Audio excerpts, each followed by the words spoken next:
Hello, my future doctors. This side of BioValley ma'am, Amisha Saraswat, and I welcome you all on our YouTube channel Matrix. तो बच्चों आज की class में हम locomotion and movement chapter की सारी NCERT की लाइंस को कवर अप करने वाले हैं।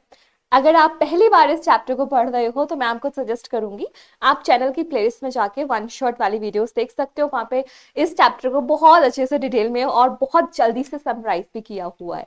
तो वन शॉट के बाद फिर आप एनसीईआरटी सीरीज पढ़ सकते हो और फिर कल जो हम इसके पीवाईक्यूज करेंगे उनको आप अटेम्प्ट करके अपने आप का एनालिसिस कर सकते हो। तो चलो फटाफट से अपनी एनसीईआरटी हाथ में ले लो विद अ पेन ताकि हम सारी लाइंस को अच्छे से कर ले स्कैन। तो चलो स्टार्ट करते हैं।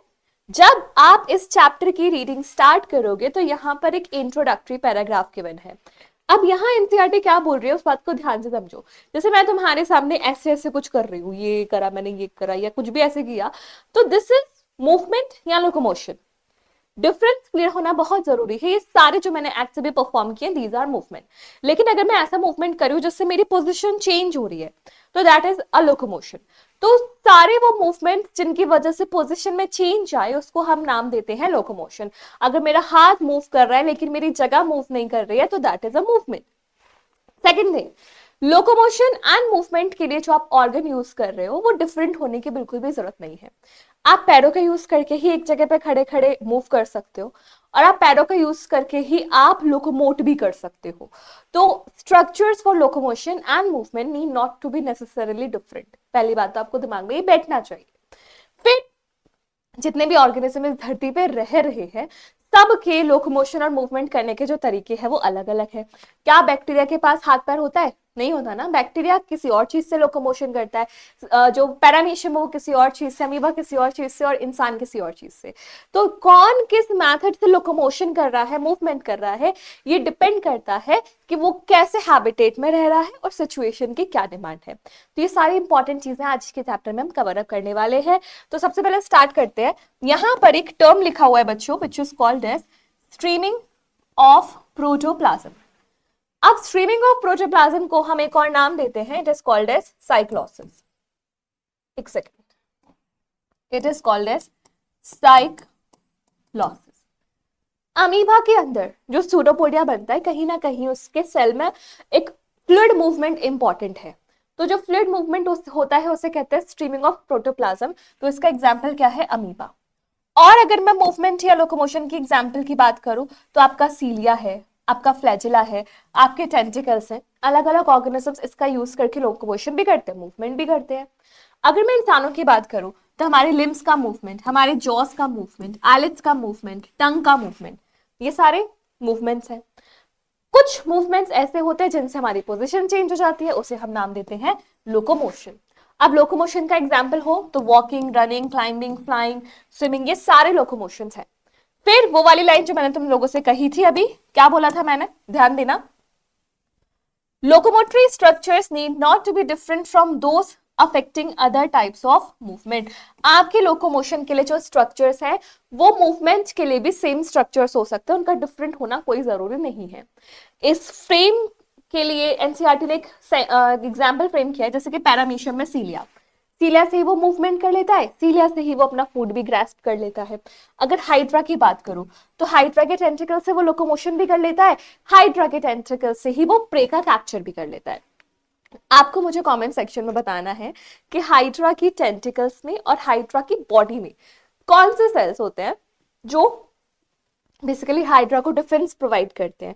इसके अलावा 3 फंक्शंस है उन सेल्स के, तो आपको मुझे बताना है which cell is present in the tentacles and the body of Hydra. Chapter का हिंट जहां से आंसर मिलेगा that is your animal kingdom. Animal kingdom coelenterata portion में गिवन है। चलो आगे क्या लिखा है? आगे लिखा हुआ है एक कंक्लूडिंग लाइन, ये The two may be linked by stating that all locomotions are movement, but all movements are not locomotion. सारे movements से locomotion नहीं हो रहा। मैं हाथ मूव कर रही हूँ बट इससे मेरी पोजीशन चेंज नहीं हो रही। मैं पैर मूव कर रही हूँ तो मेरी पोजीशन चेंज हो रही है। यानी कि मेरा जो लोकोमोशन है वो मूवमेंट है, लेकिन सारे मूवमेंट लोकोमोशन नहीं होते। ठीक है, चलो अब next important line, methods of locomotion performed by animals very with their habitat and the demand of the situation. कौन किस मेथड से लोकोमोशन कर रहा है, ये दो चीजों पे डिपेंड करता है कि उसकी हैबिटेट क्या है और सिचुएशन की डिमांड क्या है। अगर आप पानी में हो तो यू रिक्वायर फिन्स, अगर आप जमीन पे हो तो यू रिक्वायर लिम्स, अगर आप हवा में ऐसे तैर तो यू रिक्वायर फेदर्स, विंग्स। तो ये सारी अलग अलग चीजें हैं और सिचुएशन की डिमांड पे भी होगा। अगर मैं इंसानों की बात करूं तो इंसान की बॉडी में 3 टाइप्स के मूवमेंट हैं जो सबसे ज्यादा कॉमन है। अमीबॉइड मूवमेंट की अगर मैं बात करूं तो आपके न्यूट्रोफिल्स और आपके macrophages, neutrophils and macrophages amoeboid movement करते हैं। कहां पढ़ा था ये हमने? Body fluids and circulation. Ciliary की बात करूं तो फीमेल्स में ओविडक्ट ओवम के मूवमेंट में हेल्प करती है और ट्रेकिया ये म्यूकस को, फॉरेन पार्टिकल्स को बाहर फेंकने में हेल्प करती है। अगर बात करें मसल्स की तो आपका टंग मूवमेंट, आईलिड का मूवमेंट और क्या, और आपके लिम्ब का मूवमेंट, ये सारे मसल के मूवमेंट्स हैं। तो आपके पास सारे टाइप ऑफ मूवमेंट्स के एग्जाम्पल भी हैं, लेकिन बात चल रही है केवल इंसानों की बॉडी के अंदर। ठीक है, चलो आगे बढ़ते हैं। यही लाइन को थोड़ा सा और डिटेल में यहाँ पे लिखा हुआ है। अगर हम बात करें कुछ सेल्स की जैसे कि मैक्रोफेजेस एंड ल्यूकोसाइट्स, तो यहाँ पे अमीबॉइड मूवमेंट देखा जाता है। ल्यूकोसाइट्स का जैसे कि एग्जांपल ले लो तुम, neutrophils. No doubt macrophages itself is a leucocyte, लेकिन अगर हमें और प्रिसाइज बोलना होगा तो ल्यूकोसाइट्स में आपके मैक्रोफेजेस, मोनोसाइट्स, न्यूट्रोफिल्स ये सारे फेगोसाइटिक होते हैं, यानी कि अमीबॉइड मूवमेंट शो करते हैं। अमीबॉइड मूवमेंट के लिए आपको एक साइटोस्केलेटल एलिमेंट लगेगा और आपको साइक्लोसिस लगेगी। दो चीजें लगेंगी, एक तो साइटोप्लाज्म की फ्लूइडिटी यानी कि साइटोप्लाज्म मूवमेंट चलेगा और दूसरा साइटोस्केलेटल एलिमेंट लगेगा जिसका नाम है माइक्रोफिलामेंट। ठीक है, क्या क्या लगेगा? Streaming of protoplasm and microfilaments. जब मैंने आपको सेल चैप्टर पढ़ाया था वन शॉट में, तब मैंने आपको बताया था कि सीलिया और फ्लैजेला के लिए हमें चाहिए होते हैं माइक्रोट्यूब्यूल्स और स्यूडोपोडिया फॉर्मेशन के लिए हमें चाहिए होता है माइक्रोफिलामेंट्स। तो ये चीज आपको ध्यान रखनी है। सीलियरी मूवमेंट्स का एग्जांपल अगर मैं बात करूं तो हमारे बॉडी के ऐसे हॉलो ट्यूब्स में होती है जिनकी लाइनिंग बनी होती है सीलिएटेड एपिथेलियम से। जैसे कि ओवम के पास कराने के लिए आपकी ओविडक्ट हो जाएगी, म्यूकस पास कराने के लिए आपकी ट्रेकिया हो जाएगी। ठीक है, कोई बात नहीं, आगे बढ़ते हैं। बात करते हैं थोड़ी सी मसल्स की। तो आपका जो लिम्स का मूवमेंट है, जॉस का मूवमेंट है, टंग का मूवमेंट है, सबको मस्कुलर मूवमेंट मोशन चाहिए होगा। ठीक है, नाउ इंपॉर्टेंट, लोकोमोशन करने के लिए आपको 3 सिस्टम्स के बीच में कोऑर्डिनेशन चाहिए ही चाहिए होगा। वो 3 सिस्टम्स कौन कौन से हैं? मस्कुलर सिस्टम, उसके बाद skeletal system and neural system. तीनों सिस्टम्स साथ में कोऑर्डिनेट करके आपके लोकोमोशन को परफॉर्म करते हैं। कौन कौन सा सिस्टम? मस्कुलर सिस्टम, मसल्स तो चाहिए चाहिए, स्केलेटल सिस्टम, स्केलेटन हड्डियां तो चाहिए मूवमेंट करने के लिए, और एक न्यूरल सिस्टम जो आपका पूरी बॉडी का ब्रेन है, आपकी पूरी बॉडी की कोऑर्डिनेटिंग यूनिट है, वो भी चाहिए होगा। क्योंकि आपने देखा होगा ना, कुछ अलग अलग न्यूरल डिसऑर्डर्स होते हैं जहाँ पे इंसान मतलब हाथ पैर कांपने लगते हैं, चल नहीं पाते हैं, या अति से ज्यादा अल्कोहल का कंजम्पशन करने से भी जो चाल ढाल है वो हड़बड़ा जाती है। तो क्यों ऐसा है? क्योंकि हमारे मूवमेंट के लिए, लोकोमोशन के लिए you require neural system, you require muscular system and you require a skeletal system. Clear? चलो अब आगे बढ़ते हैं। मसल्स की बात चल रही है तो यहाँ पे एक एग्जांपल दिया हुआ है फ्लैचुलर मूवमेंट का। नो डाउट फीमेल्स में तो फ्लैचुलर मूवमेंट नहीं है, बट यहाँ पे 3 एग्जांपल्स गिवन है फ्लैचुलर मूवमेंट के। क्या क्या? स्पर्मेटोजोआ इन मेल्स, उसके बाद स्पंजेस में कैनाल सिस्टम, आपको पता है वहां पे क्वेनोसाइट्स होते हैं, कॉलर सेल्स होते हैं फ्लैचुला वाले, और यूग्लिना का मूवमेंट। अगर आप बायोलॉजिकल क्लासिफिकेशन चैप्टर देखो तो वहां पे डायनोफ्लैचुलेट्स भी फ्लैचुलर मूवमेंट में आ जाएंगे। ठीक है, अगर हम बॉडी वेट की बात करें तो मसल हमारी बॉडी का 40 to 50% पार्ट बनाती है। हमारा बॉडी का वजन 50% is because of the muscles. Muscles की प्रॉपर्टीज हैं 4, ध्यान देना। एक्साइटेबिलिटी, उसके बाद कॉन्ट्रैक्टिबिलिटी, उसके बाद एक्सटेंसिबिलिटी और इसके बाद इलास्टिसिटी। मसल्स एक्साइटेबल होती है, स्टिमुलस आता है तो फटाफट से अपना काम करना स्टार्ट करती है। कॉन्ट्रैक्टिबिलिटी कॉन्ट्रैक्ट करती है, एक्सटेंसिबिलिटी खिंच जाती है, और इलास्टिसिटी मतलब खिंच गई तो वापस से रिलैक्स भी करती है। अब इसमें से वो प्रॉपर्टी जो मस्कुलर सिस्टम और न्यूरल सिस्टम के बीच में कॉमन है, that is your excitability. Neurons भी एक्साइटेबल होती है, मसल्स भी एक्साइटेबल होती है। ठीक है, तो ये 4 प्रॉपर्टीज आपको याद रखनी है: excitability, extensibility, elasticity and contractibility. 4 properties of muscles. क्या क्या है? Excitability, extensibility, elasticity and contractibility.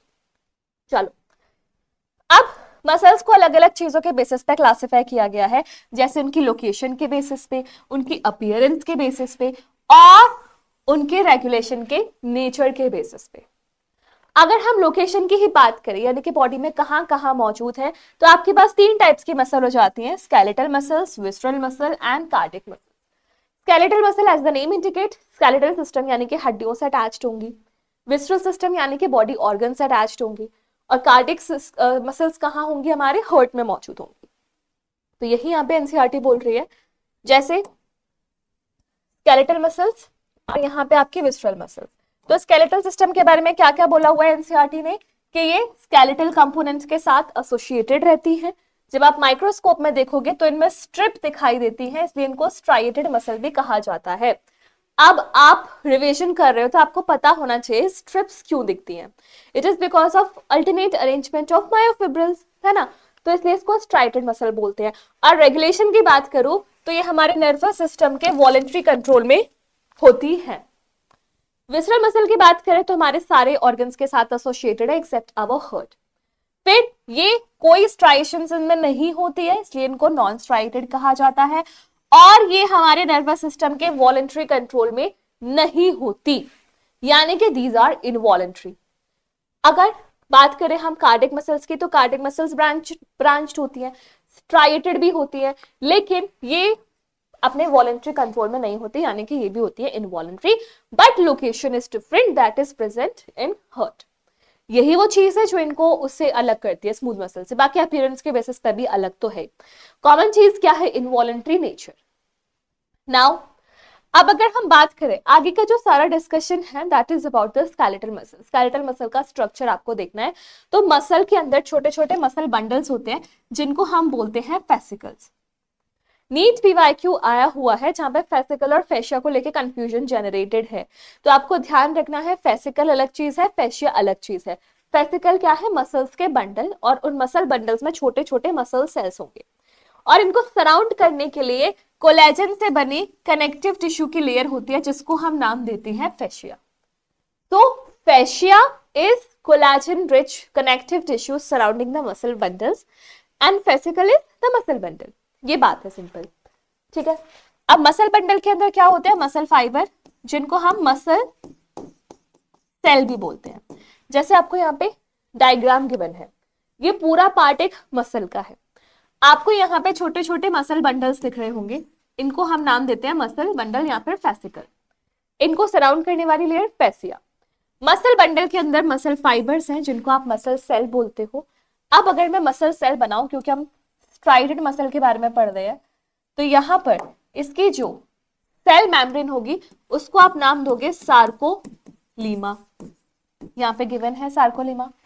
इसके अंदर का जो साइटोप्लाज्म होगा उसको नाम दोगे sarcoplasm.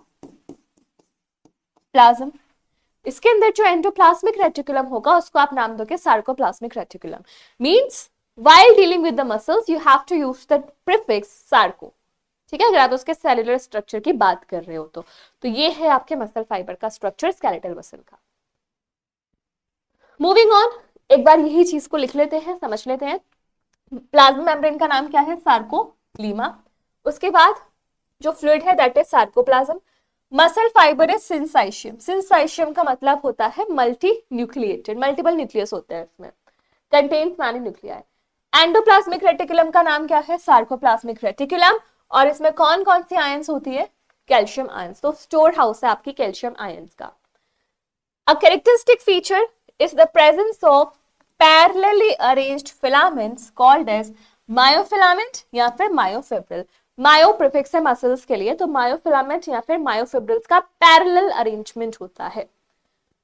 Now each myofibril has alternate dark and light bands on it. A detailed study of myofibril has established that the striated appearance is due to distribution patterns of two proteins, actin and myosin. Extra myosin के arrangement के basis पे आपकी striations आती है। अगर मैं light band की बात करूं तो लाइट बैंड में बच्चों केवल एक्टिन होता है, और इसे कहा जाता है आई बैंड या फिर आइसोट्रोपिक बैंड। अगर मैं बात करूं डार्क बैंड की, तो डार्क बैंड को आप ए बैंड या फिर एनाइसोट्रोपिक बैंड बोलते हो, और इसमें क्या प्रेजेंट होता है, मायोसिन। यानी कि ये मायोसिन है, तो मायोसिन की स्टार्टिंग और मायोसिन की एंडिंग के बीच का सारा जो बैंड आएगा दैट इज ए बैंड। भले ही वो आधा एक्टिन से पार्शियली ओवरलैप्ड हो ना हो, कोई फर्क नहीं पड़ता, लेकिन जहां से मायोसिन शुरू हुआ, जहां पे मायोसिन एंड हुआ, वो रीजन कहलाएगा ए बैंड।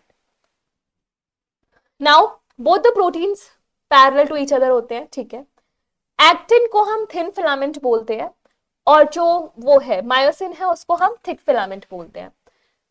आई बैंड के सेंटर में आपका ये नेक्स्ट डायग्राम जो है, यहाँ पे देखो, ये आई बैंड है, यहां से लेकर के यहां तक का, जहां पे केवल एक्टिन एक्टिन है, ये बैंड क्या है, आई बैंड। तो आई बैंड के सेंटर में आपकी जा रही है जेड लाइन, तो यही लाइन लिखी हुई है, in the centre of I band is an elastic fibre called Z line. Z line का नेचर क्या है, वो एक इलास्टिक फाइबर है, विच बाइसेक्ट्स इट, जो उसको दो हाफ पार्ट्स में बांटता है। The thin filament are firmly attached to Z line, ये Z line से अटैच्ड होते हैं। The thick filaments are also held together in middle of this band by a thin fibrous membrane called M line. M line क्या है, एक thin fibrous membrane। Z line क्या है, एक elastic fiber। वो membrane है M line, और जो fiber है वो है Z line। M line से अटैच्ड होता है मायोसिन, और Z line से अटैच्ड होते हैं आपके actin. A and I bands are arranged alternately throughout the length of myofibrils. The portion of myofibrils between two successive Z lines इसको कहा जाता है sarcomere. दो Z line के बीच का सारा portion is called as sarcomere. In a resting state, the edges of thin filaments on either side of thick filaments partially overlap करते हैं। आपको पता है यहाँ पे इस डायग्राम में देखो, ये पार्शियली ओवरलैप कर रहे हैं, लेकिन बीच का जो जोन है जो बिल्कुल भी ओवरलैप नहीं हो रहा एक्टिन से, उसे कहा जाता है एच जोन। और एच जोन के बीच में बिल्कुल क्या चलती है, M line, which is your elastic membrane. ये आपके इलेक्ट्रॉन माइक्रोस्कोप से देखा हुआ स्ट्रक्चर है, आपको ऐसे लाइट डार्क बैंड दिख जाएंगे। चलो, अब ये जो कंट्रेक्टाइल प्रोटीन्स हैं जो आपकी मसल का कॉन्ट्रैक्शन करा रहे हैं, इनके स्ट्रक्चर के बारे में थोड़ा सा पढ़ लेते हैं, क्या बोल रही है एनसीईआरटी, ठीक है। So each actin is made of 2F actin। 2F actin कहाँ है, ये डायग्राम में, ये एक F actin, ये दूसरा F actin, तो ये आपके 2F actin बन रहे हैं एक फुली मैच्योर एक्टिन को बनाने के लिए। Each F actin is a polymer of monomeric unit क्या है, ग्लोबुलर एक्टिन। तो इस डायग्राम में आपका ये जो एक इंडिविजुअल स्ट्रक्चर है, दिस इज G एक्टिन। अब एक्टिन को मायोसिन से बाइंड करना पड़ेगा, तो एक्टिन के पास क्या होगी, मायोसिन बाइंडिंग साइट, ठीक है। Now two filaments of another protein called tropomyosin also run close to F actin throughout it length. ये पूरी जो एफ एक्टिन है, इसके ऊपर आप ये वाला बैंड देख पा रहे हो, ये क्या है, आपके ट्रोपोमायोसिन। तो आपको दो एफ एक्टिन चाहिए और आपको दो ट्रोपोमायोसिन चाहिए। A complex protein troponin is distributed at regular intervals। Regular intervals पे रैंडमली इसका डिस्ट्रीब्यूशन नहीं है। अब यहाँ पे ध्यान देना, in resting state a subunit of troponin mask the active binding sites for myosin। अगर कल को कोई पूछ ले कि मायोसिन बाइंडिंग साइट्स को कवर अप करके कौन रखता है, ऑप्शन में आंसर दे दे ट्रोपोनिन ट्रोपोमायोसिन, तो आपको डायग्राम देख के तो लगना चाहिए कि ट्रोपोमायोसिन कवर करता है, लेकिन ट्रोपोमायोसिन को भी जो कंट्रोल करता है वही है main coordinator which is troponin. Troponin से कैल्शियम आयन बाइंड करती हैं, ट्रोपोनिन डिस्प्लेस होता है, जिस वजह से ट्रोपोमायोसिन भी डिस्प्लेस होता है और मायोसिन बाइंडिंग साइट्स हो जाती है एक्सपोज। तो अगर क्वेश्चन आए, ऑप्शंस गिवन हो, तो आपका सही आंसर आ जाएगा ट्रोपोनिन। ये मैं नहीं बोल रही, ये आपकी एनसीईआरटी बोल रही है, ठीक है। मायोसिन, जिसको हम थिक फिलामेंट बोलते हैं, ये भी पॉलीमराइज्ड प्रोटीन है। इसकी जो मोनोमरिक यूनिट है उसको हम नाम देते हैं मीरोमायोसिन, ठीक है, इट्स मीरोमायोसिन। मीरोमायोसिन के दो पार्ट्स हैं, एक तो globular head with short arm and a tail. ये एक हेड होगा, एक उसकी शॉर्ट आर्म होगी, एक टेल होगी। जो फॉर्मर है उसको कहा जाता है हैवी मीरोमायोसिन, और जो लेटर है उसको कहा जाता है लाइट मीरोमायोसिन। जैसे कि यहाँ पर आपकी जो हेड और क्रॉस आर्म है इसे कहा जाएगा HMM हैवी मीरोमायोसिन, और जो टेल है उसको कहा जाएगा LMM लाइट मीरोमायोसिन। लिया। HMM में हेड और शॉर्ट आर्म्स, ये हो गया। अब यहाँ पे इंपॉर्टेंट है, ये ध्यान दो। Globular head is an active ATPase enzyme and has binding sites for ATP and active site for actin.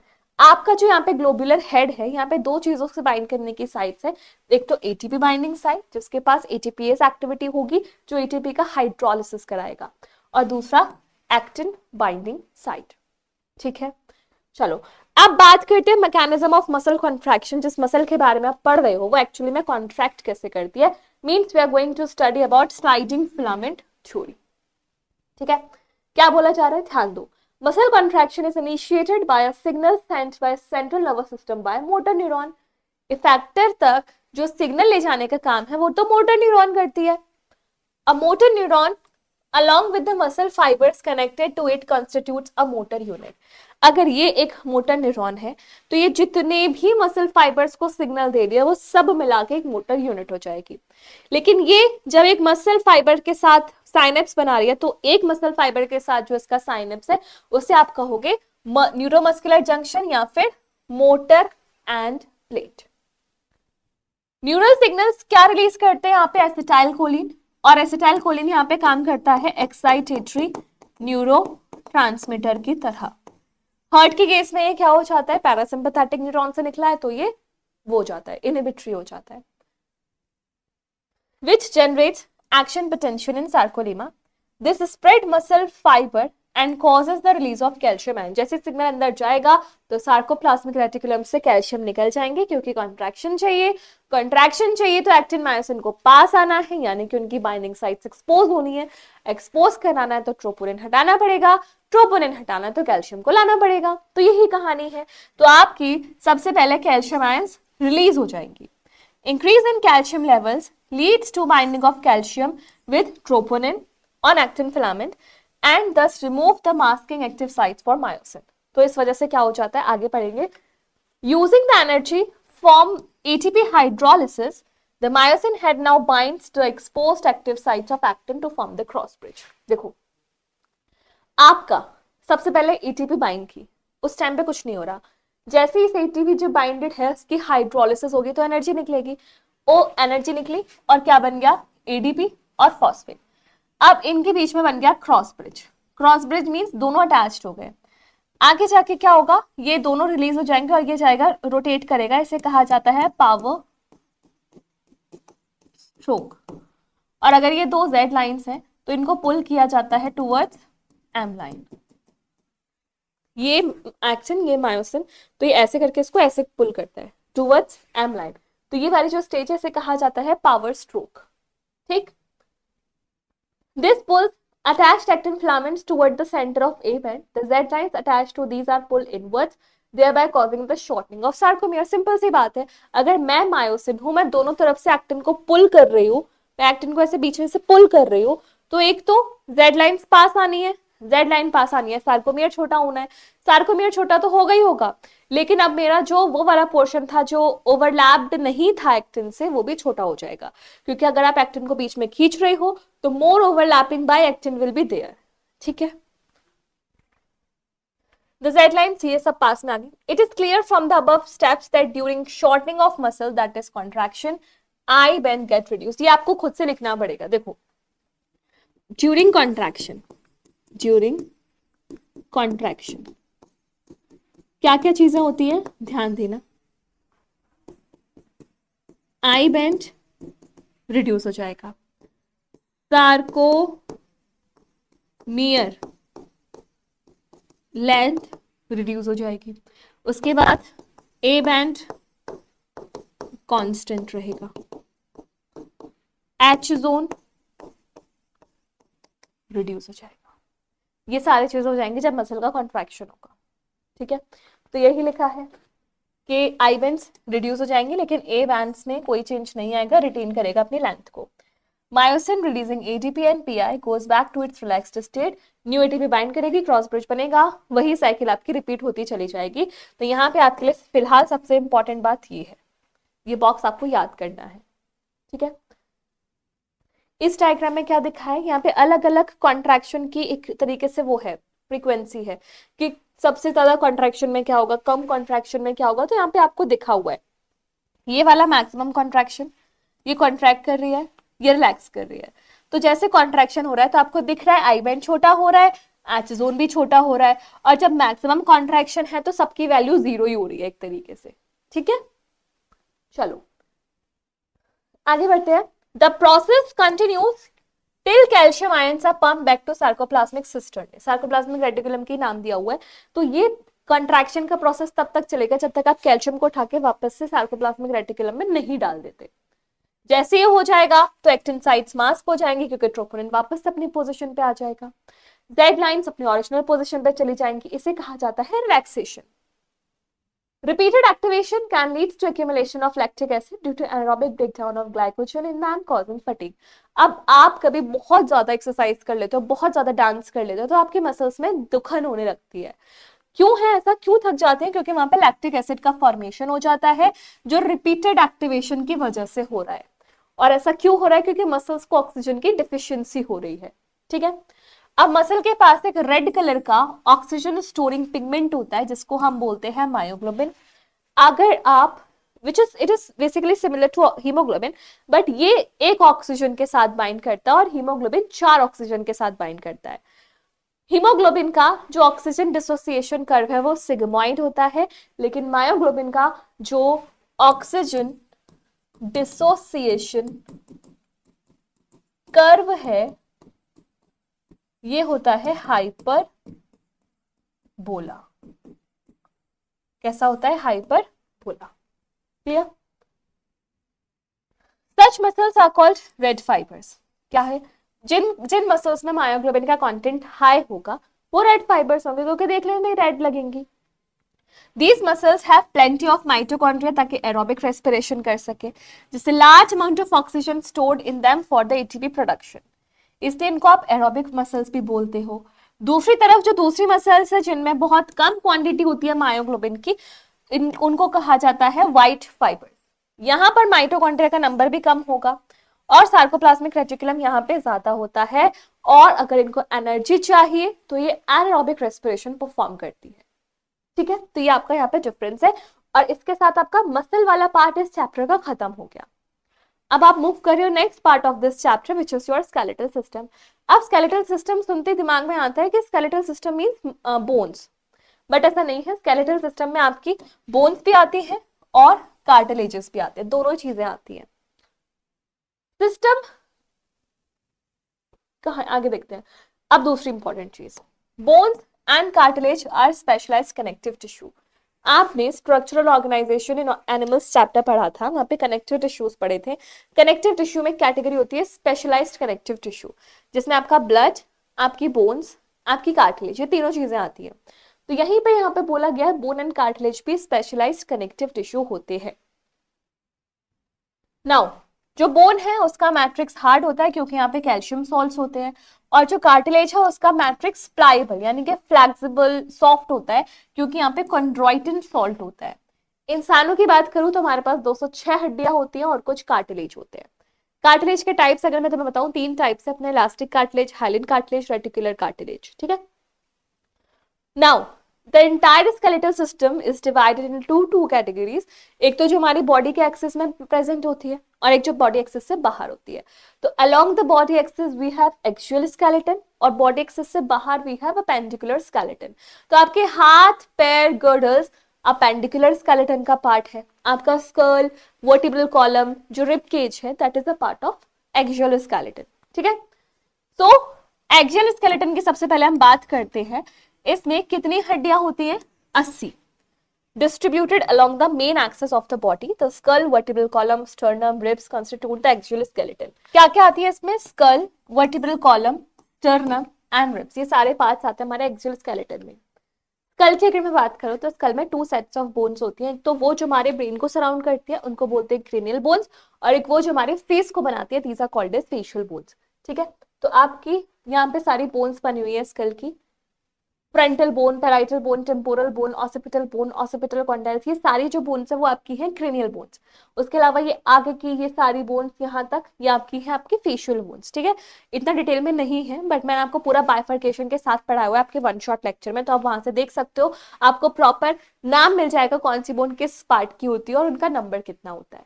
ठीक है, चलो नाउ क्रेनियल और फेशियल बोन को मिलाओगे तो टोटल स्कल बोन्स का नंबर कितना हो जाएगा 22।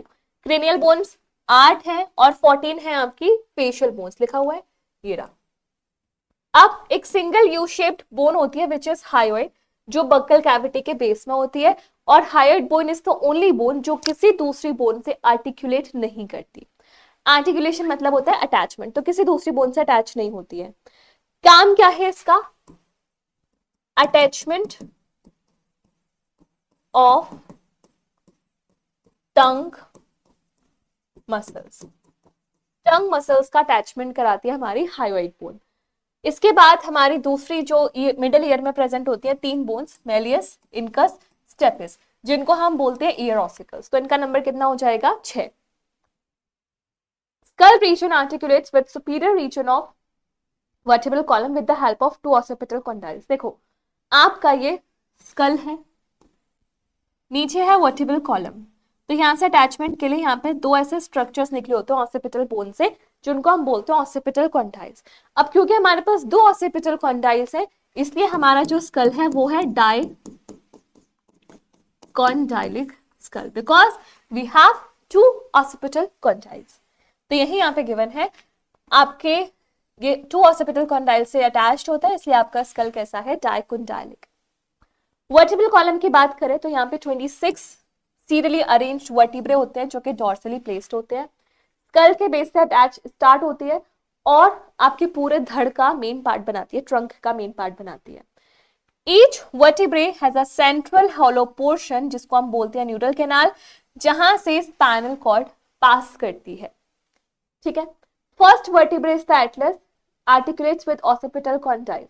देखो वर्टिब्रल कॉलम नीचे, ऊपर स्कल, तो ये ऑसिपिटल कॉन्डाइल्स सबसे पहले जिस बोन्स में जाके फंसती है उसे कहा जाता है Atlas, and Atlas is a part of cervical bone, जो गर्दन वाली बोन्स होती है उनको बोलते हैं सर्वाइकल। ठीक है, तो ये आपको नाम याद रखना है। सर्वाइकल कितनी है? 7, थोरेसिक 12, लंबर 5, सैक्रल 1 फ्यूज हो चुकी है, और कॉकिक्स भी 1 जो कि फ्यूज हो चुकी है। ठीक है, ये आपकी क्या है? हमारी वर्टिब्रल कॉलम की बोन्स।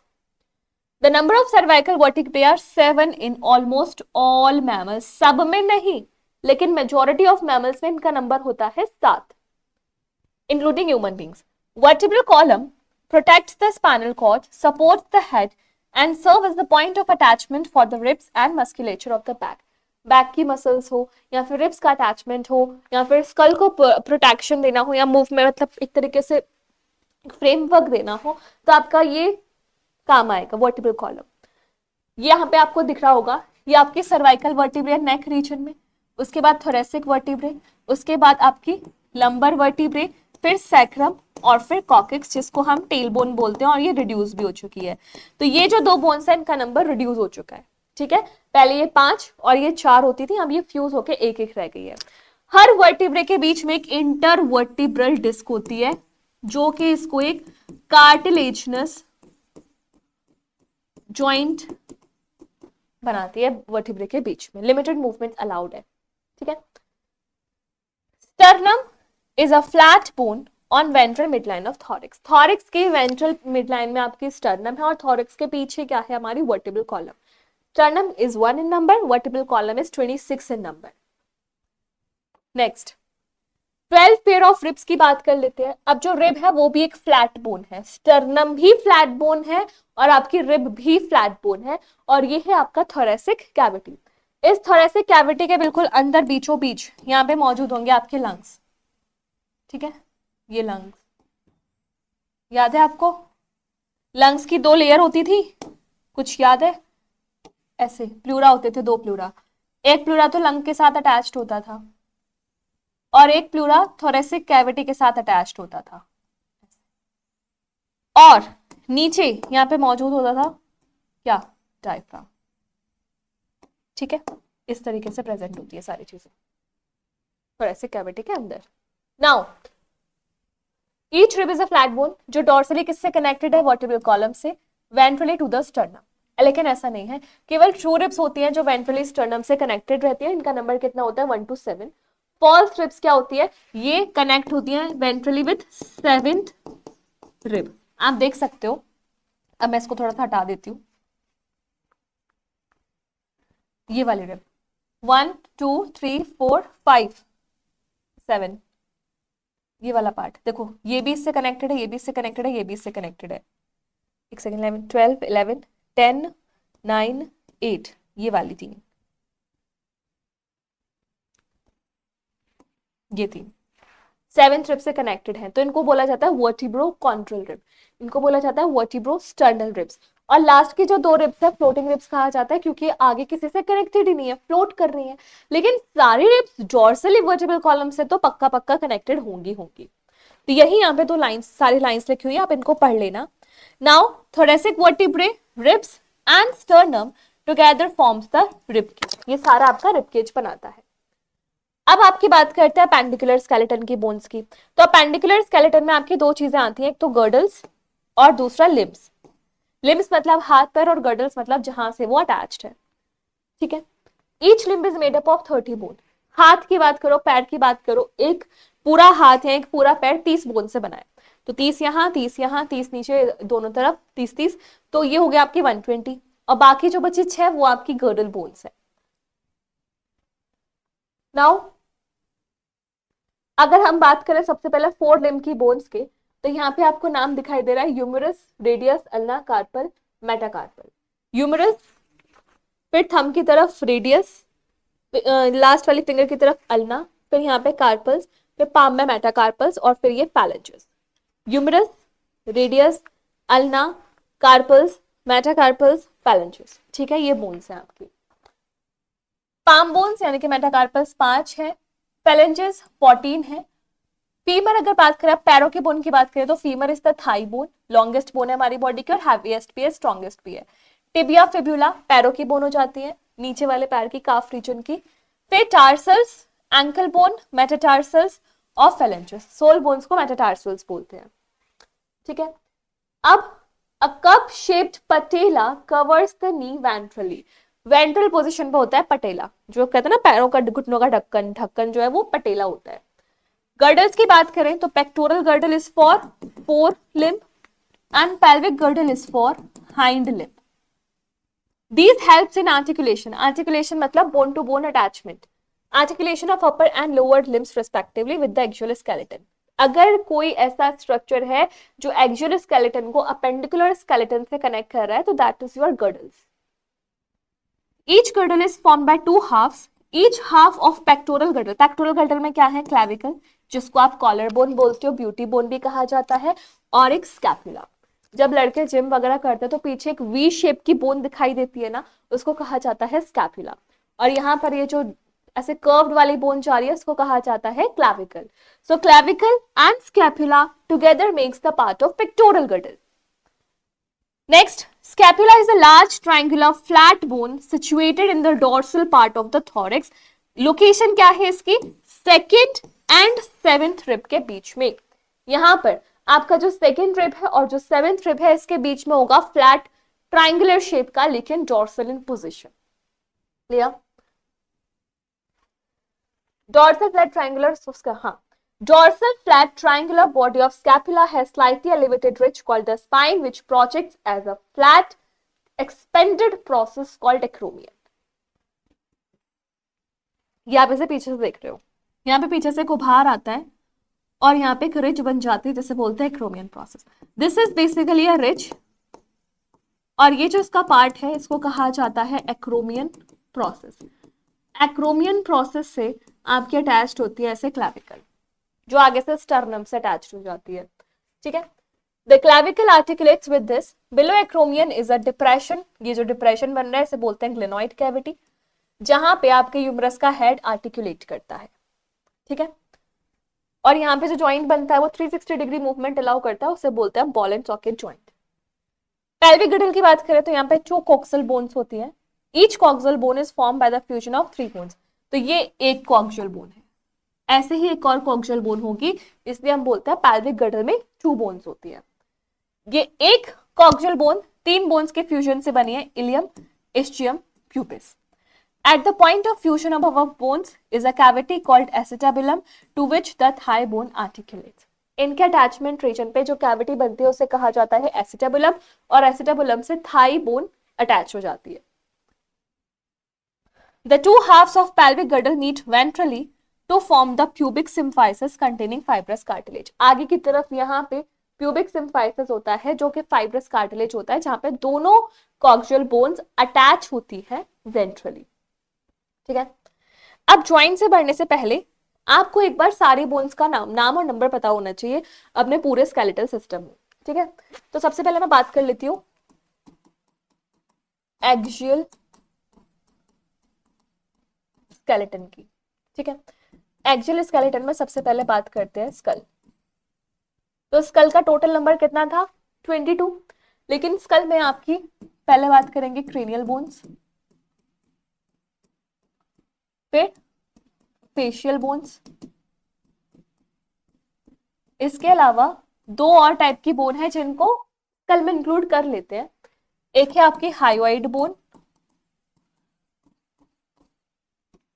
और आपके ear ossicles. Cranial bones 8, facial bones 14, hyoid bone 1, ear ossicles 6। कितना बना रहा है टोटल?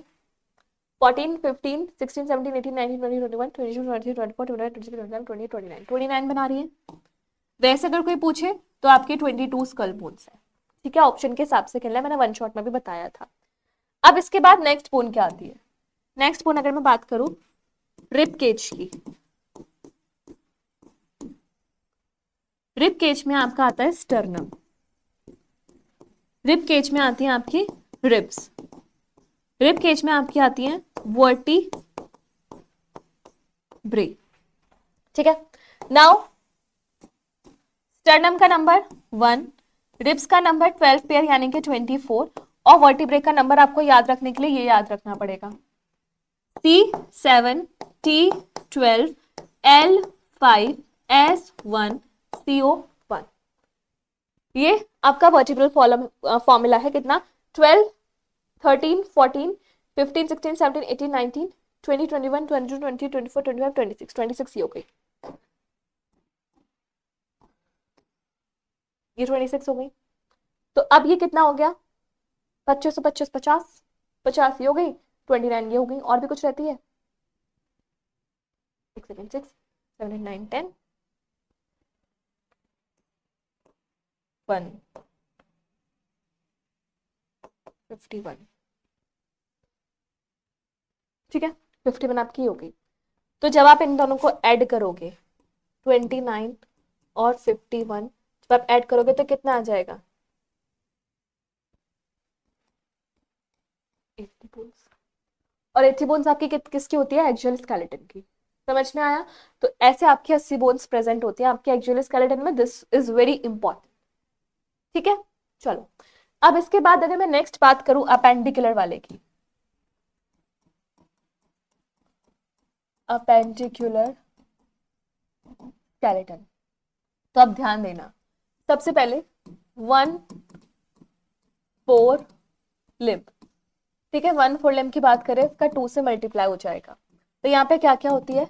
यूमरस, उसके बाद अल्ना इधर की तरफ, फिर रेडियस, फिर कार्पल, फिर मेटाकार्पल, और मेटाकार्पल के बाद आपकी बचती है फैलेंजेस। क्लियर? अब इनका नंबर देखते हैं। यूमरस का नंबर 1, अल्ना का 1, रेडियस का 1, कार्पल का 8, मेटाकार्पल का 5, और ये फैलेंजेस 14। तो आप प्लस करो, वैसे आपको पता 30 आएगा। 14, 15, 16, 17, 18, 19, 20, 21, 22, 23, 24, 25, 26, 27, 28, 29, 30। तो आपकी 30 आ रही है, और आप 30 का 2 से मल्टीप्लाई करोगे तो कितनी आएंगी? 60 बोन्स आपके दोनों फोर लिम्स में मिला के। अब यही बात अगर मैं आपके करूं किसमें? हाइंड लिम्स में।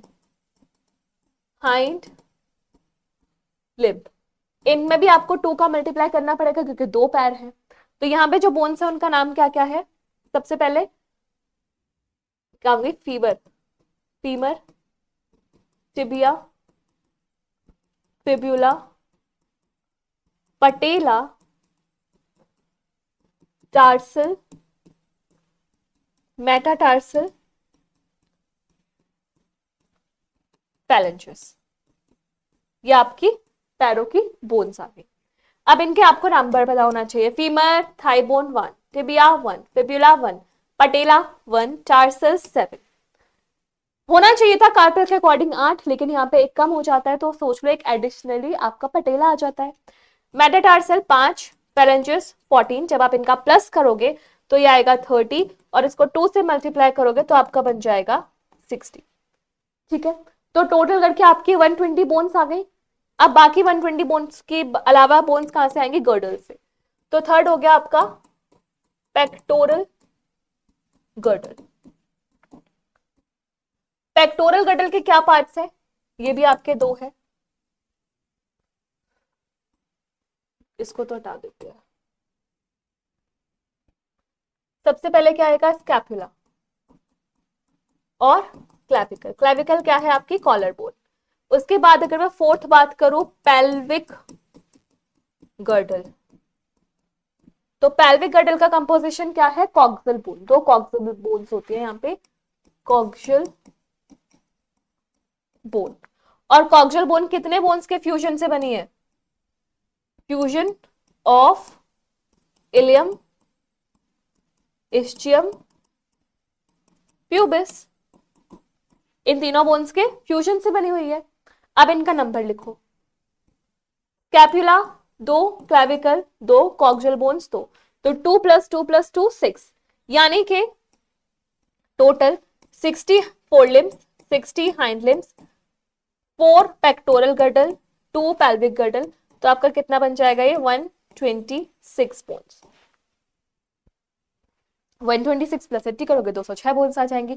तो ये वाली स्लाइड और ये वाली slide is very important for you. ठीक है, चलो अब ज्वाइंट्स वाली बात पढ़ते हैं। क्या लिखा है? Joints are essential for all types of movements. ये व्हाइट पेन क्यों है? Involving the body, locomotory movements are no exception. ठीक है, ज्वाइंट्स तो हर जगह मौजूद होगा, ये वाली बात बोली जा रही है। ध्यान देखना, ज्वाइंट्स के 3 टाइप्स है। ये 3 कैटेगरीज आपको पढ़नी है। फाइब्रस ज्वाइंट अलग है, इसके बाद फिर आपको पढ़ना है कार्टिलेजिनस ज्वाइंट्स जो लिमिटेड मूवमेंट देता है, और सबसे लास्ट में आपको पढ़ना है साइनोवियल ज्वाइंट, मैक्सिमम मूवमेंट। अगर मूवमेंट की बात कराऊं तो यहां पर नो मूवमेंट इज अलाउड। यहां पे बात करें तो यहां पे लिमिटेड मूवमेंट इज अलाउड। और थर्ड कैटेगरी की बात करें तो यहां पर बच्चों होता है मैक्सिमम मूवमेंट, मैक्सिमम मूवमेंट। ठीक है, तो चलो फटाफट इनके पॉइंट्स पढ़ते हैं, क्या बोल रहे हैं NCERT. Fibrous joints do not allow any movement. ये कहाँ होता है? फ्लैट स्कल बोन्स में, जहां पे एकदम ऐसे फ्यूज्ड रहते हैं आपस में with the help of dense fibrous connective tissue in the form of sutures. तो दिमाग की हड्डियों में आप देखोगे तो ऐसा लगेगा जैसे कि टांके लगे हुए हैं, सूचर्स। तो आपका फाइब्रस जॉइंट से कोई डिस्प्लेस नहीं होती हड्डियां। कार्टिलेजिनस जॉइंट्स जो कार्टिलेज की हेल्प से अटैच्ड है, जैसे कि आपकी एडजेसेंट वर्टिब्रे के बीच में, हर वर्टिब्रे के बीच में होगी, ये लिमिटेड मूवमेंट अलाउ करेगा। और इसका एग्जांपल क्या है? आपके पूरे रिबकेज में। आपने रिबकेज देखा था? ये देखो, यहाँ पे जो व्हाइट व्हाइट पूरा स्ट्रक्चर है सारा कार्टिलेज है। इसी वजह से आप ब्रीदिंग के मैकेनिज्म में आपने देखा था ना कि रिब्स को और स्टर्नम को हम लिफ्ट कर लेते हैं। क्यों? क्योंकि लिमिटेड मूवमेंट अलाउड होता है हमारे कहां पर? हमारे रिबकेज के अंदर। ठीक है, इसके बाद साइनोवियल जॉइंट्स की बात करते हैं। साइनोवियल जॉइंट्स में एक फ्लूइड फिल्ड साइनोवियल कैविटी होती है between articulating surface of 2 bones. 2 bones attached है, इन बोन्स के आजू बाजू में मेम्ब्रेन है, और इन दोनों बोन्स के बीच में एक साइनोवियल फ्लूइड भरा हुआ होता है। Such an arrangement allows considerable movement. These joints help in locomotion and other movements. जैसे कि अब यहाँ पे एग्जाम्पल क्या क्या आएंगे? एग्जाम्पल आएगा तुम्हारा ball and socket joint. Ball and socket joint जो 360 डिग्री मूवमेंट अलाउ कर देता है, कहाँ होता है? ह्यूमरस और पेक्टोरल गर्डल के बीच में। फिर आता है हिंज ज्वाइंट, जो आपका 180 डिग्री मूवमेंट अलाउ करता है, तो ये होता है हमारा एल्बो ज्वाइंट, और नीचे हमारा नी ज्वाइंट। फिर पाइवट ज्वाइंट, जहां पे एक फिक्स्ड एक्सिस के अराउंड हमारी दूसरी बोन मूव करती है, पाइवट। तो ये कहाँ होता है? एटलस और एक्सिस के बीच में, जो आपका ऐसे वाला मूवमेंट करवाता है, ठीक है। फिर आता है आपका ग्लाइडिंग ज्वाइंट। ग्लाइडिंग ज्वाइंट आपको महसूस नहीं होता, ये अंदर ही अंदर होता है। जो हमारी कार्पल्स की बोन्स होती है वो ऐसे बैकवर्ड और ऐसे साइड वाइज मूवमेंट करती है, इसे कहा जाता है ग्लाइडिंग ज्वाइंट।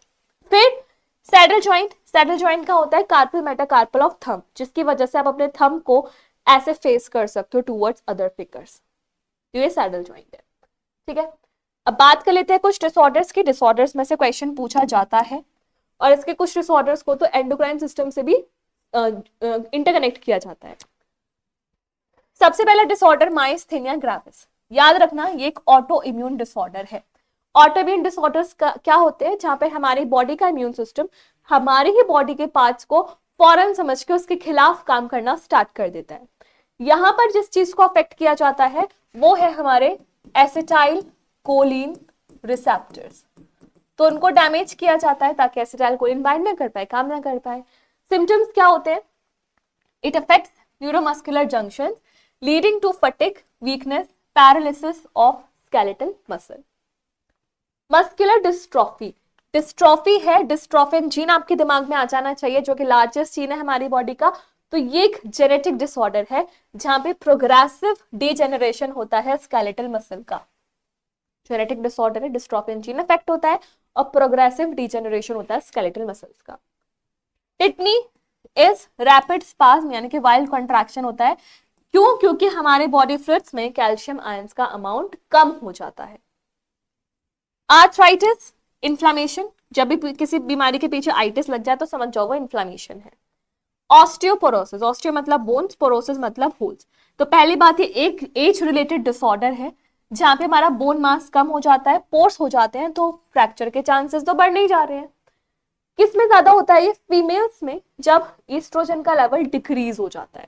तो काफी बार तुमने देखा है ना, ऐसा न्यूज आ जाती है, बाथरूम में स्लिप होकर डेथ हो गई या फिर स्टेयर्स से गिर के डेथ हो गई, क्योंकि हमारा जब एस्ट्रोजन का लेवल कम होता है तो bones becomes very fragile and there is more, they become more prone to the fractures. Clear? फिर आता है हमारा गाउट, जिसको हम गाउटी आर्थराइटिस भी बोलते हैं, यानी कि ये भी एक इन्फ्लामेशन है जॉइंट्स का, लेकिन यहाँ का रीजन अलग है। यहाँ पे यूरिक एसिड्स के क्रिस्टल्स एक्यूमुलेट हो जाते हैं, इकट्ठे हो जाते हैं, ठीक है। तो ये डिसऑर्डर्स हैं जो आपको तैयार करने हैं, फिर ये समरी वगैरह ये तो ऐसे ही आप इसे पढ़ लेना। तो ये था आपकी लोकोमोशन एंड मूवमेंट की सारी एनसीईआरटी। बच्चों, आपको अपनी तैयारी के लिए मैं बोल रही हूँ, वन शॉट अच्छे से देखो। वन शॉट में मैं काफी डिटेल में अच्छे से समझाया हुआ है, फिर एनसीईआरटी पढ़ो, फिर तो तुम 30 मार्क खान बन जाओगे हर टॉपिक के। कोई डरने की, घबराने की जरूरत नहीं है, सारे पीवाईक्यूज बनेंगे।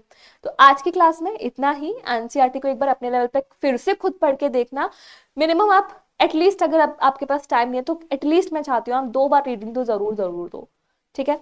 फिर मैक्सिमम आपका कुछ भी हो सकता है, बट एटलीस्ट 2 बार आप एनसीईआरटी रीड करो खुद के लेवल पे भी, ताकि आपको समझ में आए एनसीईआरटी की डिटेल्स, ठीक है। तो कल की क्लास में हम लोकोमोशन एंड चैप्टर के सारे पीवाईक्यूज करेंगे, तो अटेंड करना सेशन और बताना कि आपका क्या स्कोर रहा, ताकि आप अपनी परफॉर्मेंस को सेल्फ इवैल्यूएट और सेल्फ एनालाइज भी कर सको। So my future doctors, I wish you all the very best. Bye bye, good luck and take care.